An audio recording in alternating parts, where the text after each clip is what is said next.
relaxation videos. This video will be an ASMR whisper reading video of Grimm's fairy tales, Rapunzel. If you enjoyed this video, please like, share, and subscribe. It really helps the channel out. And remember to hit the bell so you don't miss any of our upcoming videos. Click the links in the description for the best earbuds and headphones to enhance your ASMR whisper reading videos. Let's get into the video. Rapunzel. There was once a man and a woman who had long in vain wished for a child. At length, the woman hoped that God was about to grant her desire. These people had a little window at the back of their house from which a splendid garden could be seen, which was full of the most beautiful flowers and herbs. It was, however, surrounded by a high wall, and no one dared to go into it because it belonged to an enchantress who had great power and was dreaded by all the world. One day, the woman was standing by this window and looking down into the garden when she saw a bed which was planted with the most beautiful rampion, Rapunzel, and it looked so fresh and green that she longed for it, and had the greatest desire to eat some. This desire increased every day, and as she knew that she could not get any of it, she quite pined away and looked pale and miserable. Then her husband was alarmed and asked, "What aileth thee, dear wife?" "Ah," she replied, "if I can't get some of the rampion, which is in the garden behind our house, to eat, I shall die." The man, who loved her, thought, "Sooner than let my wife die, bring her some of the rampion thyself. Let it cost thee what it will." In the twilight of the evening, he clambered down over the wall into the garden of the enchantress, hastily clutched a handful of rampion, and took it to his wife. She at once made herself a salad of it, and ate it with much relish. She, however, liked it so very much, that the next day she longed for it 3 times as much as before.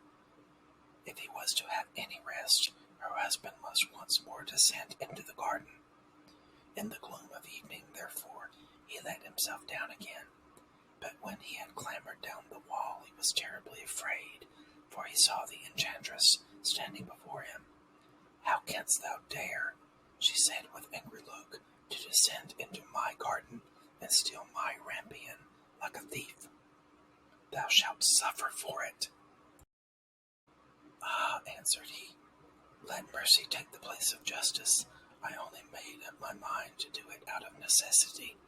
My wife saw your rampion from the window, and felt much a longing for it, that she would have died if she had not got some to eat."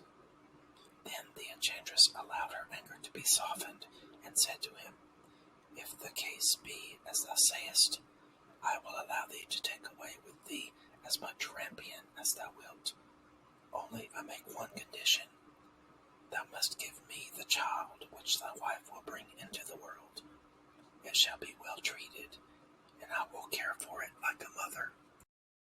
The man, in his terror, consented to everything, and when the woman was brought to bed, the enchantress appeared at once, gave the child the name of Rapunzel, and took it away with her.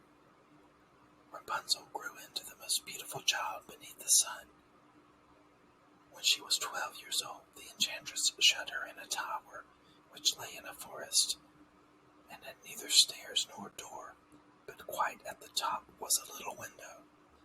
When the enchantress wanted to go in, she placed herself beneath it and cried, "Rapunzel, Rapunzel, let down thy hair to me." Rapunzel had magnificent long hair, fine as spun gold, and when she heard the voice of the enchantress, she unfastened her braided tresses, wound them round one of the hooks of the window above, and then the hair fell 20 ells down, and the enchantress climbed up it. After a year or two, it came to pass that the king's son rode through the forest and went by the tower. Then he heard a song which was so charming that he stood still and listened. This was Rapunzel, who in her solitude passed her time in letting her sweet voice resound. The king's son wanted to climb up to her, and looked for the door of the tower, but none was to be found. He rode home, but the singing had so deeply touched his heart that every day he went out into the forest and listened to it. Once, when he was thus standing behind a tree, he saw that an enchantress came there, and he heard how she cried, "Rapunzel, Rapunzel, let down thy hair." Then Rapunzel let down the braids of her hair, and the enchantress climbed up to her.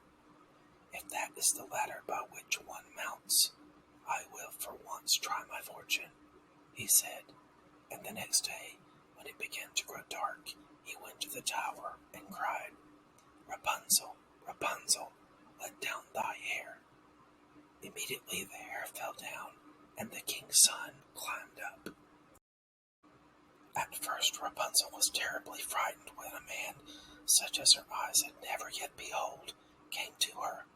But the king's son began to talk to her quite like a friend, and told her that his heart had been so stirred that it had let him have no rest, and he had been forced to see her. Then Rapunzel lost her fear, and when he asked her if she would take him for her husband, and she saw that he was young and handsome, she thought, "He will love me more than old Dame Gothel does." And she said yes, and laid her hand in his. She said, "I will willingly go away with thee, but I do not know how to get down. Bring with thee a skein of silk every time that thou comest, and I will weave a ladder with it, and when it is ready I will descend, and thou wilt take me on thy horse." They agreed that until that time he should come to see her every evening, for the old woman came by day. The enchantress remarked nothing of this, until once Rapunzel said to her, "Tell me, Dame Gothel, how it happens that you are so much heavier for me to draw up than the young king's son. He is with me in a moment." "Ah, thou wicked child," cried the enchantress, "what do I hear thee say? I thought I had separated thee from all the world, and yet thou hast deceived me." In her anger, she clutched Rapunzel's beautiful tresses, wrapped them twice round her left hand, seized a pair of scissors with the right, and snip, snap, they were cut off, and the lovely braids lay on the ground. And she was so pitiless that she took poor Rapunzel into a desert, where she had to live in great grief and misery. On the same day, however, that she cast out Rapunzel, the enchantress in the evening fastened the braids of hair which she had cut off to the hook of the window, and when the king's son came and cried, "Rapunzel, Rapunzel, let down thy hair," she let the hair down. The king's son ascended, but he did not find his dearest Rapunzel above, but the enchantress, who gazed at him with wicked and venomous looks. "Aha!" she cried mockingly, "thou wouldst fetch thy dearest, but the beautiful bird sits no longer seen in the nest. The cat has got it, and will scratch out thy eyes as well. Rapunzel is lost to thee. Thou wilt never see her more." The king's son was beside himself with pain, and in his despair he leapt down from the tower. He escaped with his life, but the thorns into which he fell pierced his eyes. Then he wandered quite blind about the forest, ate nothing but roots and berries, and did nothing but lament and weep over the loss of his dearest wife. Thus he roamed about in misery for some years, and at length came to the desert where Rapunzel, with the twins to which she had given birth, a boy and a girl, lived in wretchedness. He heard a voice, and it seemed so familiar to him that he went towards it, and when he approached, Rapunzel knew him, and fell on his neck and wept. Two of her tears wetted his eyes, and they grew clear again, and he could see with them as before. He led her to his kingdom, where he was joyfully received, and they lived for a long time afterwards, happily and contented. What was your favorite part of the story? Let us know in the comments below. On behalf of Tannoah Relaxation Videos, thank you for watching, and we hope to see you soon for more ASMR whisper reading videos.